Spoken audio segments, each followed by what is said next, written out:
전력용 반도체 두 번째 강의 시간입니다.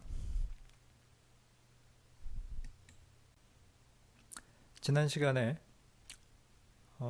MOS 시스템의 Thermal Equilibrium일 때의 에너지 밴드 다이어그램을 그려봤습니다. 그래서 샤트키 베리어 하이트, 메탈과 SiO2 사이의 샤트키 베리어 하이트와 또 실리콘과 옥사이드 사이의 샤트키 베리어 하이트가 보존되고, 또 평형에서는 포밀 레벨이 가지런히 일직선상에 있다는 가정하에 에너지 밴드 다이어그램을 그렸더니 실리콘과 SiO2 사이의 계면 부분이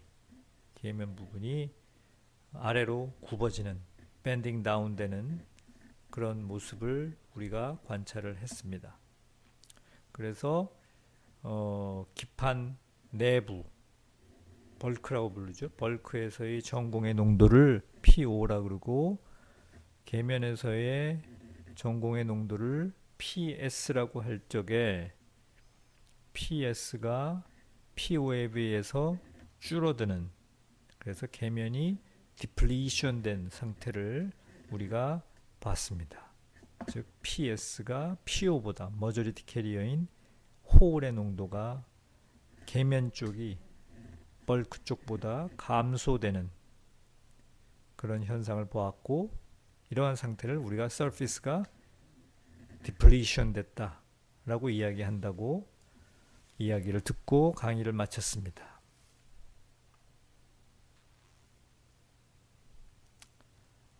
그러면 우리가 거슬러 보면 도대체 평형 상태에서 이 계면의 에너지 밴드, 밸런스 밴드 쪽이든 혹은 컨덕션 밴드 쪽이든 밸런스 밴드 쪽이든 아니면 인트린직 포밀 레벨의 모습이든 이렇게 아래로 굽게 된 그 원인이 뭘까? 그걸 한번 생각해 보자 하는 것이 지난번에 퀴즈로 선생님이 냈던 문제였고, 왜 그랬어요? 왜 이게 굽어집니까? 이 굽어지게 되는 원인을 제공한 그 원인 제공자는 누구였는가 하면 뭐였어요? 무엇인가 하면은 메탈 쪽과 실리콘 쪽의 페르미 레벨이 따로 뛰어났을 적에 실리콘 쪽의 페르미 레벨이 메탈 쪽의 페르미 레벨보다 낮으니까 이 낮은 페르미 레벨을 여기 메탈 쪽의 페르미 레벨과 가지런히 되도록 일직선상에 놓으려고 붙들어 매다 보니까 이게 위로 이게 올라가죠. 위로 이렇게 올라가니까 여기 인터페이스 부분 쪽이 아래로 굽어질 수밖에 없었어요. 그죠? 그게 원인이었습니다. 만약에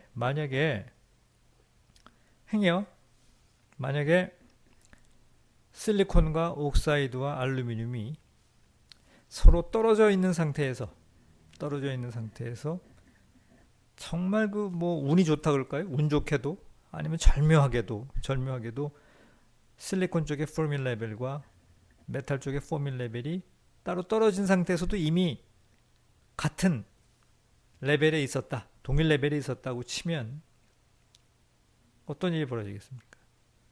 컨택을 했을 적에 이미 알루미늄의 포밀 레벨과 메탈 쪽의 포밀 레벨과 실리콘의 포밀 레벨이 같으니까 털커덕 하고 붙어버리겠죠. 그냥, 그죠? 굽어지거나 이런 거 없이 그냥 바로 달라붙을 겁니다. 그죠? 그래서 밴드의 모양이 어떤 모습이 되겠습니까? 이런 모습이 될 거예요. 만약에 컨택 전에 메탈의 포밀 레벨과 실리콘 쪽의 포밀 레벨이 동일 레벨에 있었다면 포밀 레벨이 덜커덕 하고 이렇게 일직선상에 들러붙을 적에 컨덕션 밴드와 밸런스 밴드 엣지가 옥사이드와 실리콘이 만나는 이 계면이라고 해가지고 이게 굽어질 리가 없죠. 그냥 쭉 핀 모습을 아마 하게 될 겁니다. 쭉 핀 모습을. 그죠? 쭉 핀 모습을.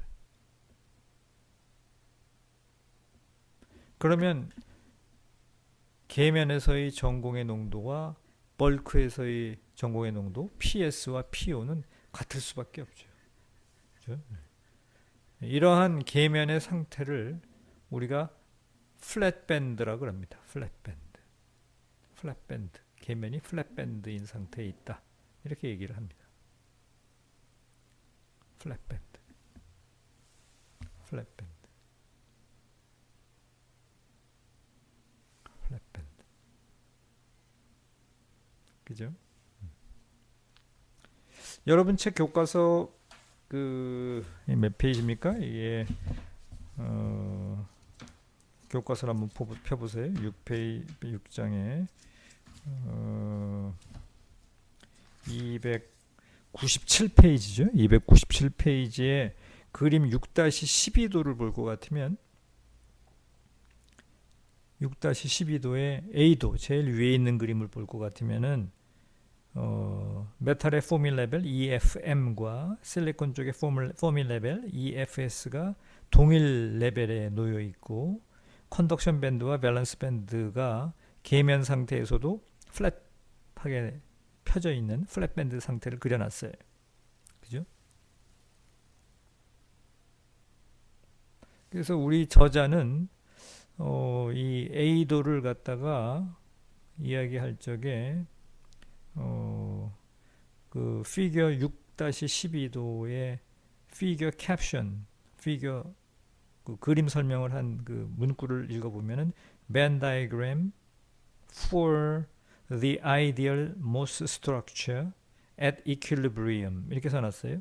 그래서 마치 equilibrium 상태에서 ideal MOS structure의 Venn diagram이다 라고 써놨는데 이게 혹시 학생들한테 이제 misunderstanding을 일으킬까봐 하는 얘기인데 이 설명만 그냥 보면 아이디얼한 모스의 밴 다이어그램이 이렇게 플랫 밴드인 거다라는 오해를 불러일으킬 수가 있는데 그게 아니에요. 그게 아니고 그냥 우연히도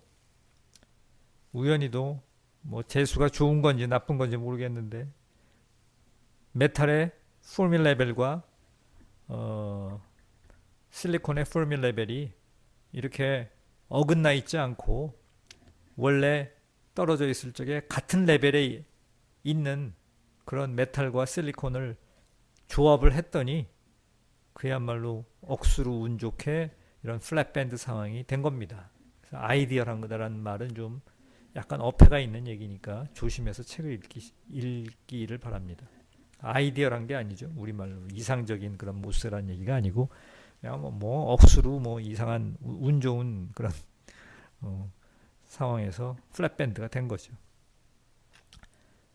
오히려 일반적인 상황은 선생님이 예시한 것처럼 세미컨덕터의 포밀 레벨이 이렇게 메탈 쪽의 포밀 레벨보다 낮아서 이거랑 이거를 붙들어 매다 보니까 밴드가 아래로 굽는 게 더 자연스러운 겁니다. 그냥 자연스러운 모스의 초기 상태는 이런 모습이고, 그죠? Thermal equilibrium 상태에서 이런 모습이고, 이 모습이 자연스러운 거고, 이게 더 특수한 경우죠. 그죠? 특수한 경우죠. 어떤 특수한 경우에 일부러 우리가 메탈과 실리콘 사이에 실리콘의 포밀 레벨이 가지런히 놓여 있기 때문에 접합을 하더라도 그냥 얼라인이 되는 그런 특수한 상황이라고 볼 수가 있는 거죠. 이해했습니까? 6-12의 A도. 그죠?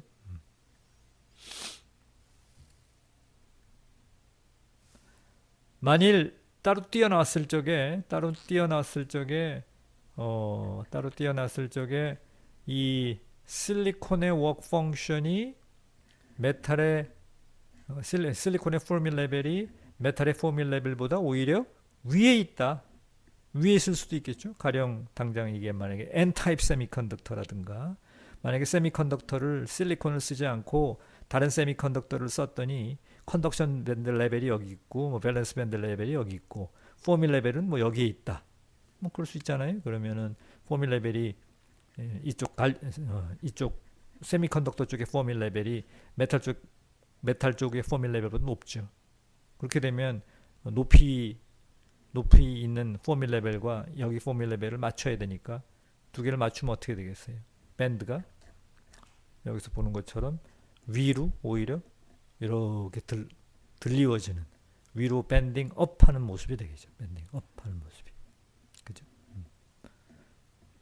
이런 계면 상태를 우리가 이루게 되면 계면에서의 상태는 여기서의 머저리티 캐리어인 전공의 농도는 오히려 이 간격이 좁아졌으니까 PS는 PO보다 더 커지죠. 그래서 계면의 상태는 디플리션이 아니고 이런 상태를 뭐라고 불러요? 어큐뮬레이션이라고 부릅니다. 어큐뮬레이션. 그죠? 이런 경우 어떤 경우였어요? 세미컨덕터 쪽의 포밀 레벨이 메탈 쪽의 포밀 레벨보다 더 높은 경우에 컨택을 탁 하면 더멀 이퀄리브리엄 상태에서 어큐뮬레이션에서 시작을 하게 되는 거죠. 됐습니까?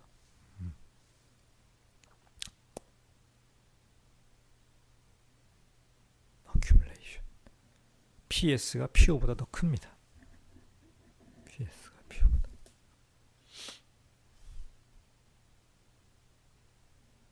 만일 세 개의 머티리얼이 서로 떨어져 있을 적에 실리콘 쪽, 세미컨덕터 쪽의 포밀 레벨이 이거보다 더 낮았다. 원래 이쯤 있다. 메탈에 비해서 훨씬 낮게 있다. 그러면 이 밑에 있는 포밀 레벨과 여기 포밀 레벨을 일직선상으로 만들려면 이쪽을 들어 올려야 되니까, 들어 올리면 여기가 밴드가 밴딩 다운을 하게 되는데, 우리가 아까 그렸던 이 모습보다 더욱더 많이 밴딩을 아래로 다운하겠죠. 그래서 그래프가 더 많이 이렇게 아래로 굽어지는 그런 상황이 되겠죠. 되겠어요? 따로 띄어놨을 적에 여기 포밀 레벨이 더 밑에 있다. 그러면 밑에 있는 포밀 레벨과 아래에 있는 포밀 레벨과 여기 포밀 레벨을 얼라인 하려면 아래로 더 많이 굽어지겠죠. 지금처럼 이렇게 더 많이 굽어지겠죠. 이거에 비해서 더 많이 굽어지겠죠. 아래로. 그죠? 그래서 가령 인트린직 포밀 레벨이 이런 그림을 그리고 있다. 그러면 우리 요 계면에서 볼 것 같으면, 서피스에서 볼 것 같으면 인트린직 포밀 레벨이 포밀 레벨보다 밑에 있잖아요. 그죠? 인트린직 포밀 레벨은 밴드갭의 중앙 2분의 1 되는 지점인데 2분의 1 되는 지점보다 위에 포밀 레벨이 있어요. 그러니까 이건 뭘 암시하고 있는 거예요? 표면이 머저리티 캐리어 입장에서 볼 것 같으면은 포밀 레벨과 밸런스 밴드 사이의 간격이 멀어졌으니까 엄청 디플리션이 되는 거죠. 아까 이 시츄에이션보다 훨씬 더 디플리션이 많이 된 거죠. 멀어졌으니까 더 멀어졌으니까 엄청 디플리션이 돼가지고 전공의 농도가 엄청 줄어든 거죠. 그런데 전공의 농도가 줄어들었을 뿐만 아니라 상대적으로 포밀 레벨이 인트린식 포밀 레벨보다 위에 있으니까 전자의 농도가 이제는 늘어난 거죠. 그죠? 컨덕션 밴드 엣지와 포밀 레벨 사이의 간격, 이게 전자의 농도인데 이렇게 멀리 떨어져 있던 것이 이제는 가까워졌어요. 오히려 가까워졌다는 얘기는 전자의 농도가 늘어났다는 얘기죠. 늘어났는데 늘어나도 얼마나 늘어난 거예요? 인트린직 포밀 레벨보다 위에 있으니까 10의 10승을 넘어가는 거죠. 10의 10승을. 그죠? 예. 그러면 인트린직 캐리어 컨센트레이션 10의 10승보다 더 많은 전자가 존재한다는 얘기니까 계면이 이제는 P타입이 아니네. N타입이네. 이런 얘기가 된 거죠. 그래서 우리가 P타입에서 N타입으로 바뀌었기 때문에 실리콘과 실리콘 산화막 사이의 계면의 상태는 인버전이 됐다 그럽니다. 인버전.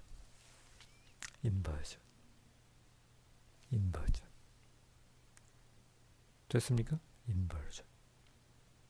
인버전.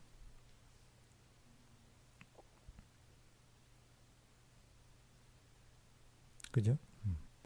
수치적으로 선생님이 학생들한테 감을 갖도록 하기 위해서 대충 얘기를 해보면, 보세요. 만약에 여기 벌크에 P타입 세미컨덕터 벌크에 붕소를 한 10에 15승 정도 도핑을 했다 그럽시다. 10에 15승. 여기다가 10에 15승. 그러면 벌크에서의 전공의 농도 PO, 벌크에서의 전공의 농도는 얼마입니까? 10에 15승이죠. 그죠? 또 여기 벌크에서의 전자의 농도는 얼마입니까? 우리 반도체 소재에서 배운 Mass Action Law에 따라서 전자의 농도, 마이너리티 캐리어인 전자의 농도는 10에 약 한 5승 정도 이렇게 되겠죠. 10에 5승, 전공은 10에 15승. 그죠? 계면에서의 전자의 농도, 전공의 농도는 얼마가 되는 거예요? 디플리션 상태에 있으니까 뭐 10에 15승이 아니라 10에 한 13승, 10에 12승, 10에 뭐 11승 뭐 이런 정도로 디플리트가 된 거죠. 전자의 농도는 얼마예요? 여기 있을 때는 벌크에서는 10에 5승. 포밀 레벨과 컨덕션 밴드 엣지 사이 간격이 좁아졌으니까 여기서는 10에 5승인데 여기서는 계면에서는 전자의 농도가 얼마예요? 10에 뭐 한 6승, 10에 7승, 10에 8승. 그렇지만 전자의 농도가 10에 10승은 못 넘는 거죠. 10에 10승을 넘어가질 못하니까 계면에서의 전공의 농도는 여전히 뭐 10에 12승, 13승 이니까 10에 10승보다는 크고 계면의 상태는 역시 P타입이라고 얘기할 수 있는 거죠. 그죠? 그런데 지금 이 상황이 오게 되면 인트린식 포밀 레벨이 계면에서 포밀 레벨을 끊고 밑으로 내려갔으니까 벌크에서의 홀 농도가 10에 15승, 전자의 농도는 10에 5승이라 그러면 드디어 여기서는 이 상황이 되면 계면에서 전공의 농도가 얼마가 된 거예요? 10에 아까 디플리션은 뭐였죠? 10에 14승, 13승, 12승, 11승 뭐 이런 레인지에 있는 건데 이제는 어떻게 된 겁니까? 10에 10승보다도 적은 거죠. 10에 9승, 10에 8승, 10에 7승으로 떨어지는 거죠. 디플리트가 돼도 엄청나게 디플리트가 된 거죠. 그래서 10에 10승보다도 적어진 상태가 된 거죠. 한편 우리가 관심을 가져야 할 이제 전자의 농도, 이 전자의 농도 NS, 계면에서의 전자의 농도는 이제 얼마가 된 거예요? 10에 10승을 넘어선 거예요. 10에 11승, 12승, 13승, 14승 이렇게 되는 거죠. 그래서 이제는 전자의 농도가 계면에서 전공의 농도보다 더 많네. 그죠? 더 많네. 더 많아진 상태. 계면에서의 전자의 농도가 계면에서의 전공의 농도보다 더 많네. 잘못됐습니다. 이렇게 돼야죠. 더 많아지네. 그죠? 더 많아지네. 그래서 계면에서의 전자의 농도가 Ni보다도 많아지고 계면에서의 전공의 농도는 Ni보다 적어지는. 그래서 서피스 쪽에 극성이 이게 P타입이 맞아? 이제 N타입 같은데? 이렇게 반전이 된 거죠. 이런 상태를 계면이 인버전이 됐다 그럽니다. 인버전. 그죠? 인버전. 이후에 계속 이제 수업 진도를 나가면서 더 배울 텐데 인버전이 되되 계면에서의 전자의 농도가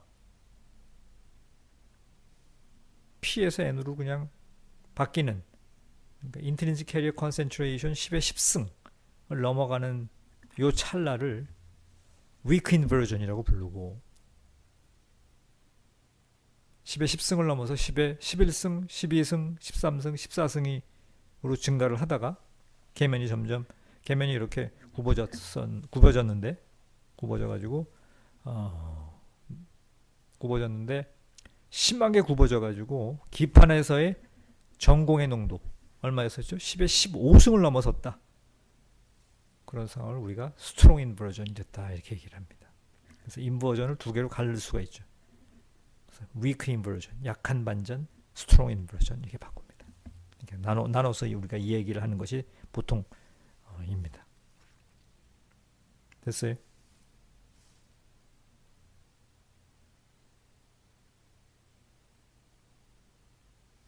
그럼 지금까지 선생님이 이 강의에서 여기 슬라이드 이게 인버전이죠. 이게 accumulation, 이거는 flat band, 이거는 depletion. 네 가지 surface condition을 얘기했어요. 이와 같이 네 가지 surface condition을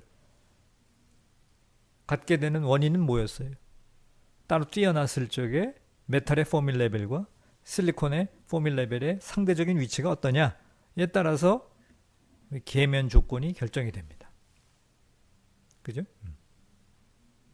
계면 조건이. 여기까지 되죠? 그러면 이 영리한 인간들은, 엔지니어들은 어떤 생각을 하는가 하면, 아하, 우리가 어떤 메탈을 쓰느냐, 실리콘 도핑을 어떻게 했느냐 가지고 워크 펑션의 포밀 레벨의 디퍼런스를 만들어서 계면 상태를 이렇게 이룩하지 말고 우리가 인위적으로 메탈의 포밀 레벨과 실리콘의 포밀 레벨의 상대적인 레벨 차이를 만들게 해서 포밀 레벨을 한쪽을 뭐 들고 올라갔다가 내려갔다 하면 밴드가 펴지기도 하고 뭐 굽어지기도 하고 더 굽어지기도 하고 이러지 않겠느냐 라는 생각을 하게 되죠. 그죠? 포밀 레벨의 디퍼런스만 만들어주면 밴드가 밴딩이 다운됐다가 펴졌다가 밴딩 업됐다가 이런 걸 할 수 있으니까. 그죠? 그래서 그 다음 어떤 생각을 하게 되냐면 사람들이 surface condition, depletion, flat band, accumulation, inversion 혹은 인버전을 두 개로 쪼개서 뭐 weak inversion, strong inversion으로 나누든 간에 이런 surface condition을 우리가 포밀 레벨의 상대적인 에너지 레벨 차이, 그죠? 상대적인 에너지 레벨 차이, 메탈 쪽과 뭐예요?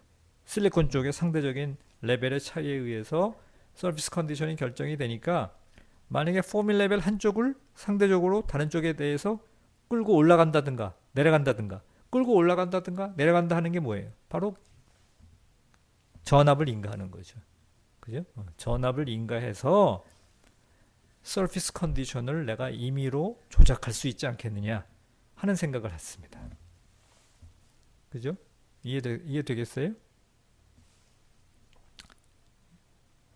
무슨 얘기인가 하면 제일 첫 그림, 이 그림에서 게이트 쪽과 실리콘 쪽을, 그러니까 메탈 쪽과 실리콘 쪽을 양쪽을 다 접지시켜 놓고 서멀 이퀄리브리엄, 전원을 인가하지 않는 거니까 서멀 이퀄리브리엄이죠. 서멀 이퀄리브리엄에서 이게 우리가 어떤 종류의 메탈을 썼느냐, 이게 우리가 P타입 도핑을 얼마를 했느냐, 여기에 우리의 운명을 맡겼어요. 맡겨가지고 따로 뛰어났을 적에 디퍼런스가 이만큼이 생기니까 가령 실리콘 쪽의 포밀 레벨이 낮으니까 서멀 이퀄리브리엄 상태에서 계면의 밴드가 아래로 굽더라. 또는 뭐 메탈과 P타입 실리콘의 도핑을 아주 절묘하게 그야말로 기가 막히게 우리가 해가지고 운 좋게 딱 맞추니까 완전히 딱 얼라인이 되네. 플랫 밴드 컨디션을 얻었어요. 그죠? 그게 조금 전에 봤던 그 네 가지 그림이죠. 또 네 번째 건 뭐였어요? P타입 도핑을 굉장히 많이 해가지고 포밀 레벨 밑으로 뚝 떨어뜨려 놨더니 밴드가 너무나 많이 굽어져가지고 계면에서 여기서 보니까 이게 P타입이 아니고 N타입으로 바뀌었네. 인버전이 됐네. 이런 상황도 만들었어요. 그러면 그 다음 단계로 이제 선생님이 설명하고 싶은 것이 무슨 종류의 메탈과 어떤 도핑을 했든 간에 만들어 놓고 나서 게이트에다가 예를 들어서 양의 전압을 인가하든가 음의 전압을 인가하면 게이트 쪽에 포밀 레벨을 전압을 인가했다는 얘기는 에너지를 공급해 주는 거니까 에너지를 공급하게 되면 포밀 레벨을 들고 올라갔다 내려갔다 하는 거잖아요. 그죠? 그럼 메탈 쪽의 포밀 레벨과 실리콘 쪽의 포밀 레벨의 상대적인 레벨 차이를 만들어 주는 거니까 어떻게 되겠어요? 계면에서의 밴드를 밴딩 다운 시키든지 플랫 밴드가 되게 펴든지 아니면 어큐뮬레이션 상태로 들어 올리든지 뭐 이런 행위를 할 수 있다는 얘기죠. 그래서 게이트의 전압을 인가했을 적에 게이트의 전압을 인가하게 되면 이제 thermal equilibrium이 깨진 거죠. non-thermal equilibrium이죠. 바이어스 전압을 인가했을 적에 에너지 밴드 다이어그램을 한번 보자는 것이 다음 토픽입니다.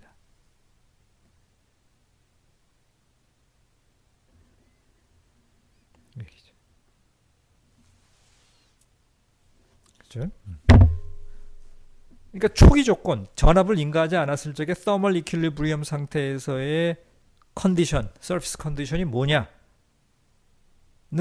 선생님이 강의에서 지금 예시한 것처럼 초기의 디플리션일 수도 있고 우리 책의 아이디얼한 모스처럼 초기에 떡하니 MOS를 만들었더니 절묘하게도 플랫밴드로 탁 시작할 수도 있는 거죠.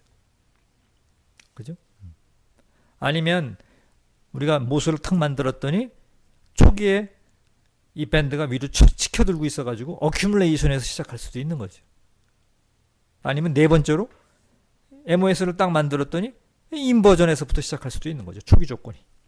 그죠? 그러니까 어떤 제한이 있지 않습니다.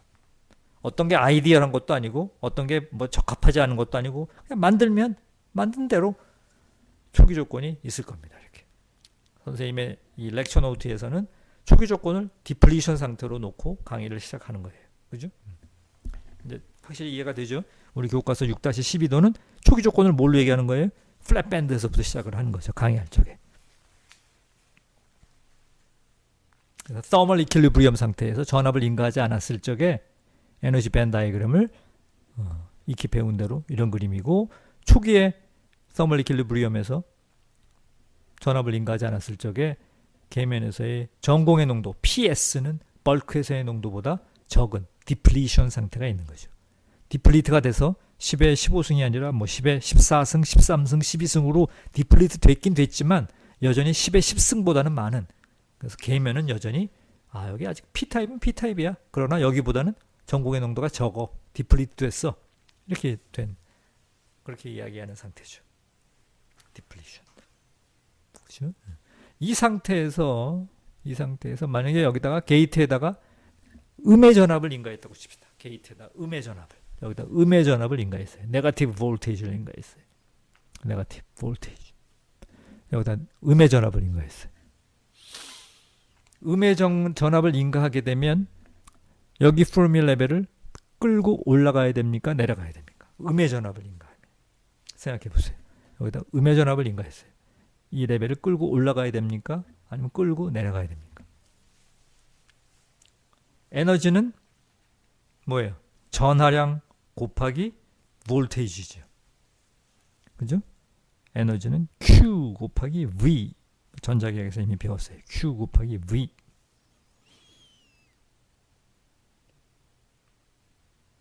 그죠? 근데 에너지 밴드 이거의 기초 유닛이 되는 기본 유닛이 되는 전하가 뭐예요? 전자죠. 전자 하나. 예, 전자 하나입니다. 전자는 양의 전기를 가지고 있습니까? 음의 전기를 가지고 있습니까? 음의 전기를 가지고 있어요.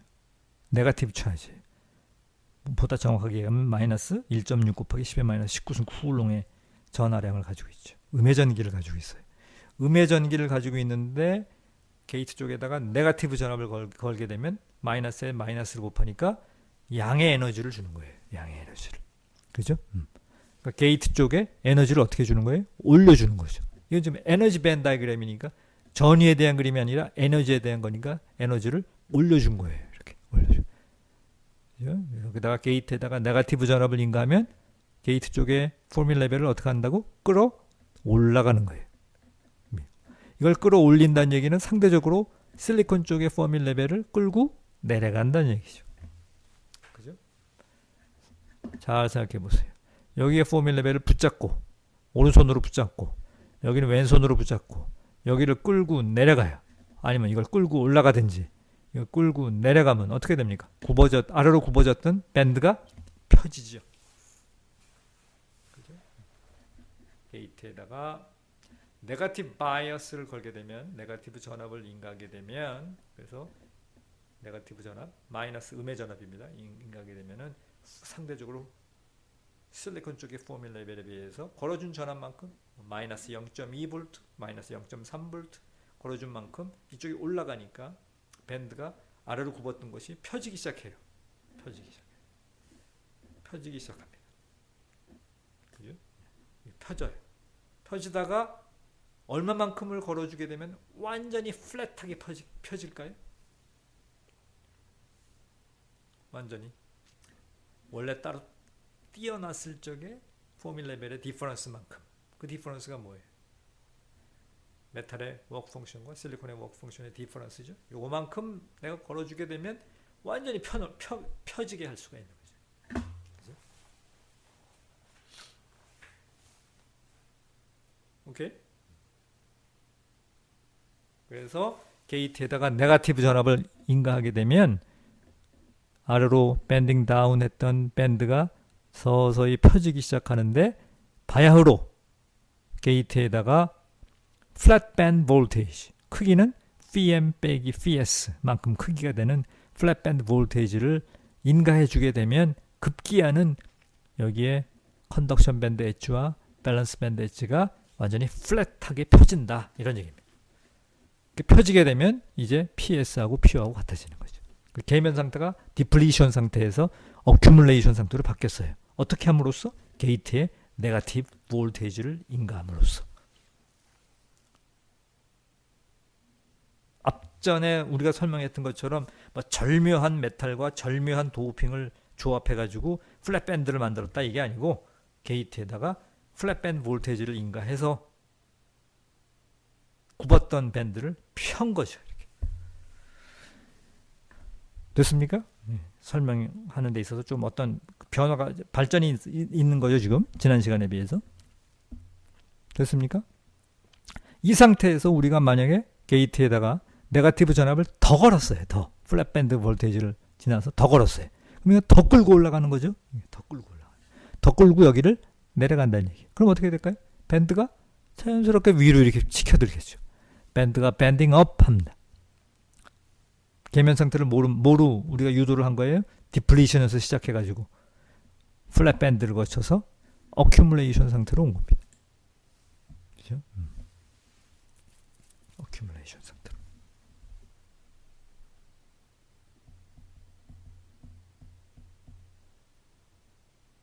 됐습니까? 어큐뮬레이션 상태로.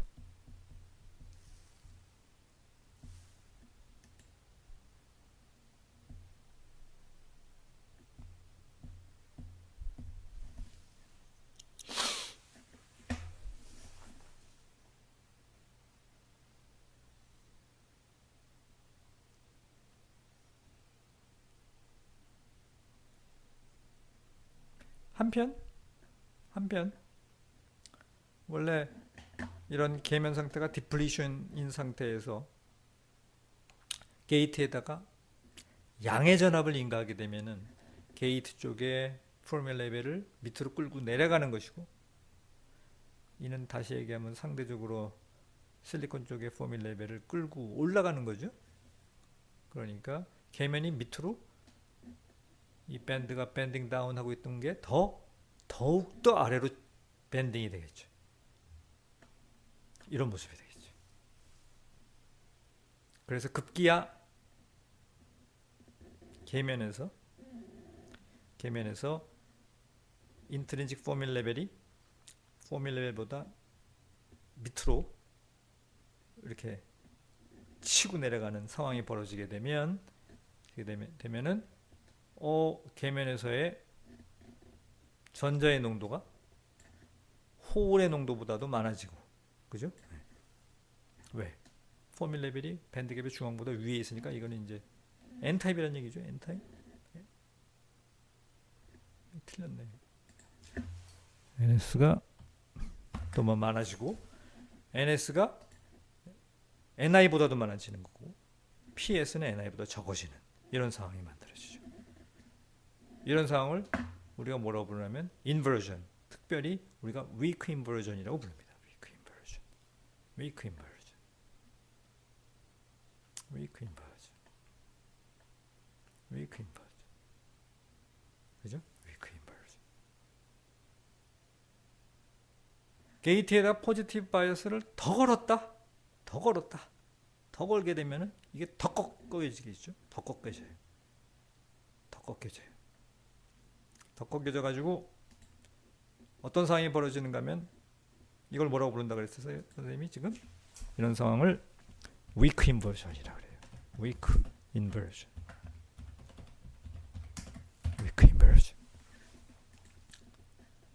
만약에 여기다가 게이트에 양의 전압을 더 인가해서 여기 포뮬라 벨을 들어 올리게 되면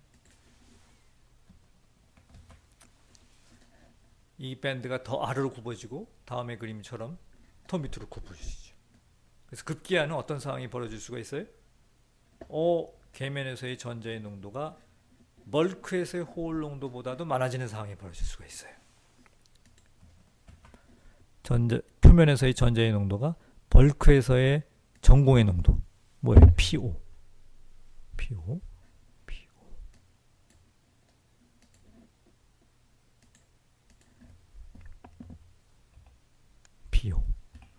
벌크에서의 홀 농도. 즉 이게 뭐죠? 도핑 컨센트레이션이죠. NA.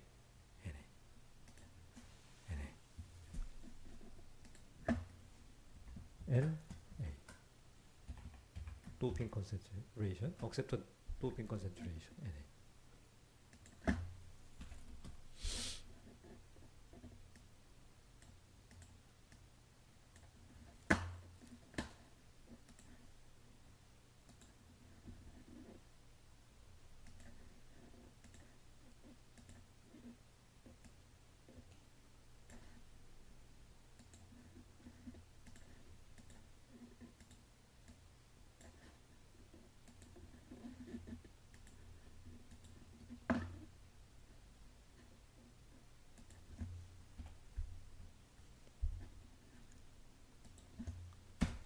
그죠? 계면에서의 일렉트론 컨센트레이션이 벌크에서의 전공의 농도보다도 많아지는 상황. 인버전은 인버전인데 굉장히 강하게 인버전이 되는 거죠. 그죠?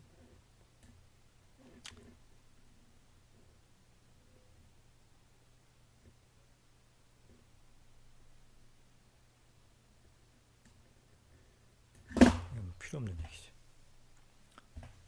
이런 상황을 뭐라고 불러요? 여기 뭐 홀은 엄청 디플리트가 됐으니까 엄청 적은 거죠. 10에 뭐 2승, 3승, 4승밖에 없는 거죠. 여기에 전자의 농도가 얼마가 있습니까? 10에 15승 이상이 있는 거죠. 10에 15승 이상. 이런 상황을 우리가 스트롱 인버전이라고 부릅니다.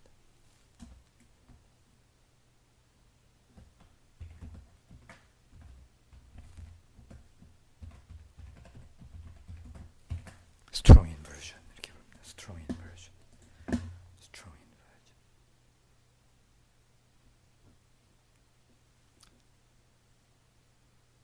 그래서 지금 학습에서 학생들이 뭘 배웠습니까?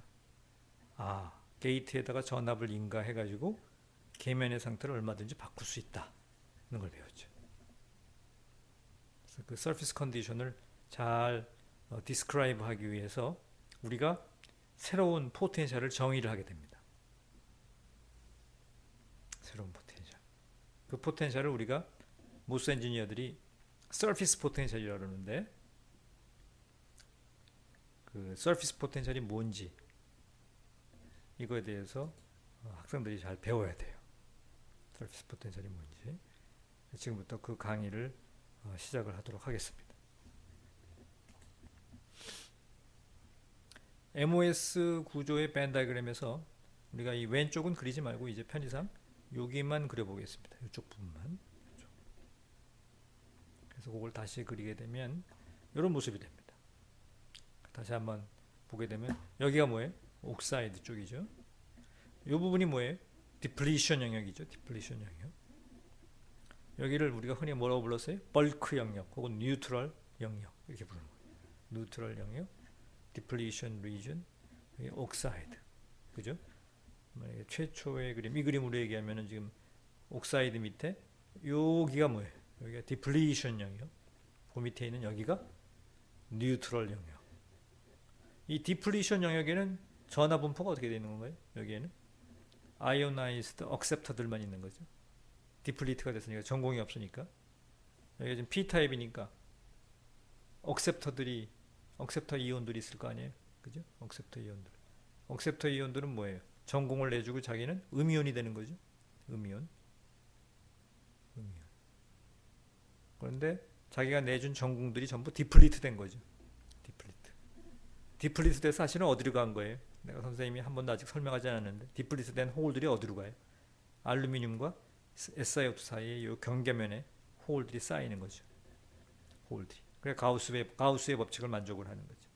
홀들이 여기에 존재하고 여기는 뭐가 존재하는 거예요? 디플리트 된 붕소들, 도우펀트들이죠. 억셉터 이온들이 음이온을 이루고 있는 거죠. 그래서 가우스의 법칙에 따라서 여기에 음이온의 양과 여기에 전공의 양, 플러스 전기를 띠고 있는 전공의 양이 같은 거죠. 반면 여기 뉴트럴 리전, 벌크에서는 아이오나이즈드 억셉터와 그 주변에 전공이 같이 있죠. 함께. 그러니까 전기적으로 중성이 되죠.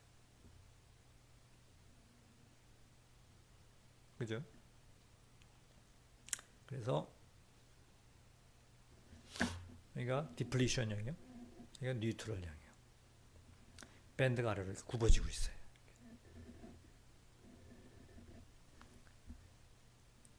PN 접합 다이오드 공부할 적에 반도체 소자에서 우리는 이미 EI와 EF 사이, 포밀 레벨과 인트린식 포밀 레벨 사이의 이 간격을 PX라고 불렀어요. PX. 이게 다이오드 공부할 적에 PN 접합이나 BJT 아직 배우진 않았지만 BJT 공부할 적에 쓰는 포텐셜입니다. 일렉트로스태틱 포텐셜 전이죠. 전이는 EF와 EI의 차이를 Q로 나눈 거죠. 이렇게 정의를 했습니다.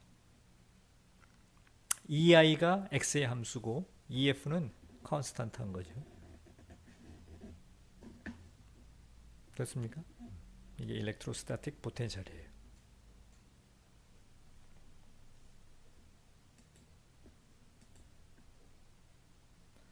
반도체 소자 시간에 이미 3장에서 배웠을 거예요. 3장에서 일렉트론 컨센트레이션은 전자의 농도는 NC 곱하기 익스포넨셜 KT분의 EF 빼기 EC다. 이미 배웠죠. 이게 교과서 스트릿만 책으로 하면은 몇 페이지에 있는 얘기입니까? 이게 3장에 어디에 나옵니까? 저식이 3장에 3-15식이죠. 교과서 펴서 한번 보세요. 3-15식 이미 다 배웠어요. n은 nc 곱하기 익스포넨셜 kt분의 ec 빼기 ef 이렇게 되죠. 그래서 여기서 nc가 뭐였죠? nc가 effective density of states at conduction band라고 그랬죠. 그래서 실리콘 같은 경우에 NC가 얼마였죠? 1.04 곱하기 10의 한 19승 정도 된다 그랬죠. 그죠? NC가 뭔지 그 교과서를 보면 3-16의 A식에 나와 있습니다. 2배, 2배 괄호 열고 플랑크 상수의 제곱분의 2배 파이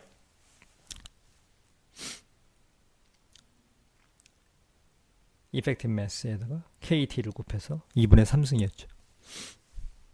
교과서 참조해 보시기 바랍니다.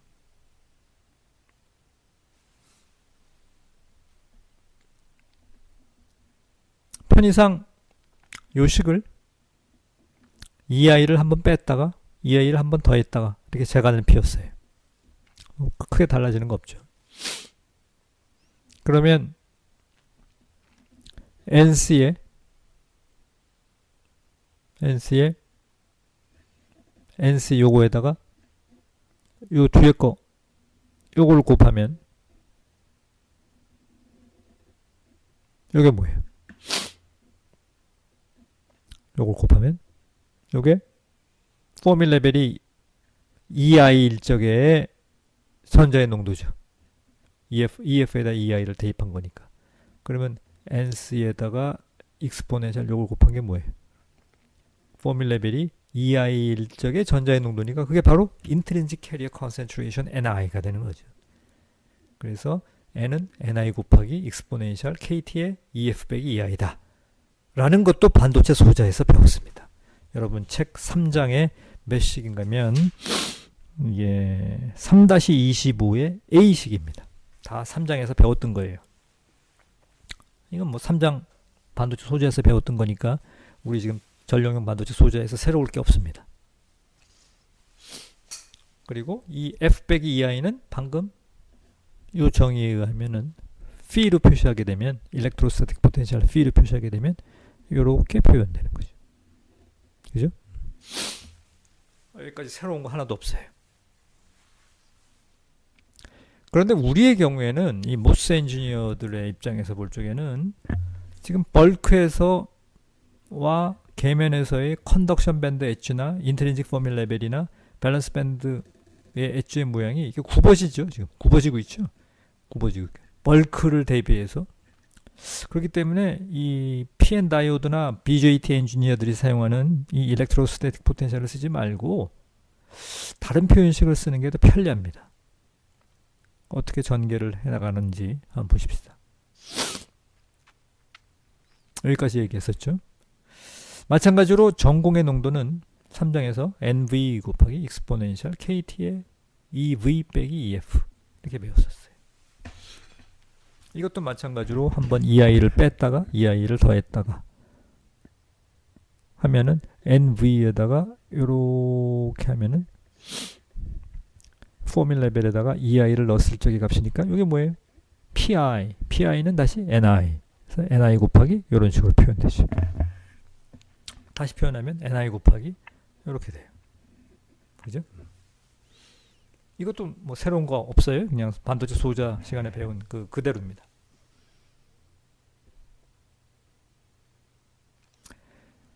그러면 벌크에서 뉴트럴 영역에서 뉴트럴 리전에서 홀 농도는 PO, 우리 책에서는 PB라고 부르기도 해요. 벌크에서 농도니까 PB 혹은 PO는 도핑 컨센트레이션 NA이고 얘는 이 식에서 Phi 대신에 뭘 넣으면 될까요?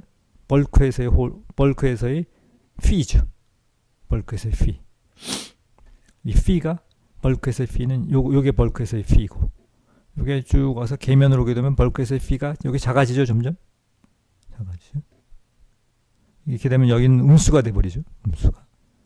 그래서 벌크에서의 요 간격 요걸 Phi B라고 불러요. Phi B. Phi B. 그래서 KT분의 Q Phi B 이렇게 되죠. Phi B.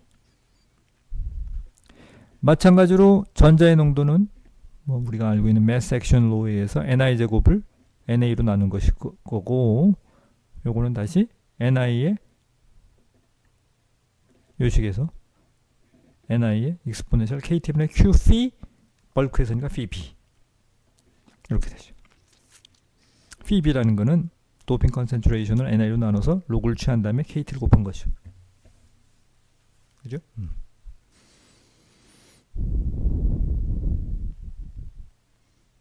되겠습니까?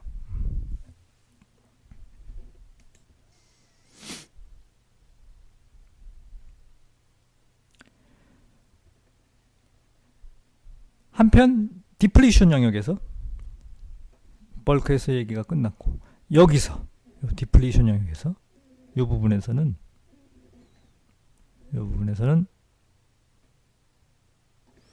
PX는 원래 우리의 식이 PX는 이렇게 된다 그랬으니까 NI 곱하기 익스포넨셜 마이너스 KT분의 QP일 거예요. 이게 되죠. 맞죠? 여기서 우리도 또 다시 재간을 피워가지고 한번 Phi B를 요번엔 뺐다가 Phi B를 다시 더했어요. 달라진 거 없어요. 그죠? PB를 한번 뺐다가 더했다가. PB가 뭐였죠? 벌크에서의 인트린직 레벨과 포뮬 레벨의 차이예요. 요 디퍼런스예요. 이렇게 쓰고 보니까 NI에다가 요거 곱한 게 뭡니까? 요게. 요 동그라미 친 거에다가 요거 곱한 게 뭡니까? 방금 봤던 요거죠. 그러니까 벌크에서의 홀 농도가 돼요. 아하. 선생님이 하려는 게 뭐예요? 홀 컨센트레이션 P를 표현할 적에 학기 초에 반도체 소재에서 이렇게 배웠었어요. 3-12식이었던가요? 그러다가 한 주, 두 주 지나니까 NI 곱하기 이렇게 표현했었어요. 앞에 붙어있는 접두사를 보세요. 프리팩터를. NV가 NI로 바뀌었어요. 그러더니 오늘 여러분이 전력용 반도체 소재를 배우면서 뭐로 바꿔놨어요? PO로 바꿨어요. PO가 뭡니까? 벌크에서의 홀 농도예요. 10의 15승. 이거 곱하기 something으로 바꿔놨어요. 새로운 something. PO 곱하기 something. 표현식이 3번이 바뀐 거죠. 이렇게. 이 psi를 우리가 모스 엔지니어들이 사용하는 새로운 포텐셜이라고 합니다. 새로운 psi. 아까는 phi. 지금은 psi. psi 중에서 특별히 요 psi가 뭐예요? phi에서 phi b를 뺀 거죠. phi에서 phi b를 뺀 게 psi예요. 그림을 볼 것 같으면 이게 phi예요. psi는 뭐예요? 어떤 임의의 점에서의 phi에서 벌크에서의 phi를 뺀 거예요. 그러니까 아래로 굽어진 만큼 이게 phi가 되겠죠. 벌크에서의 psi는 얼마일까요? 그러면 phi에서 phi b를 뺀 거니까 벌크에서의 psi는 제로죠. 여기가 제로예요. 여기가 제로 레벨이죠. 그 제로 레벨에서 밑으로 얼마나 더 굽어졌는가. 이게 psi예요.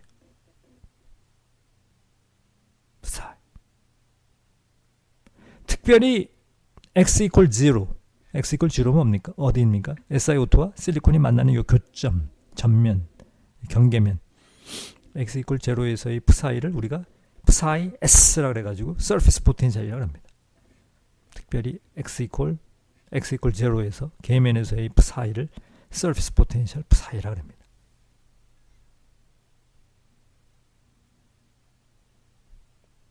오케이. 그럼 px는 po에 이걸고 nx는 no에다가 이렇게 되죠. 특별히 ps 우리가 그러면은 PS라는 게 뭘까요? PS. 이 앞에서 본 PS. 이 PS. PS라는 게 뭐예요? 이 식에서 psi가 서피스 포텐셜 일적의 홀 농도를 PS라고 하는 거죠. 그죠? PS. 됐습니까? PS라고. 오늘은 여기까지 하도록 하겠습니다.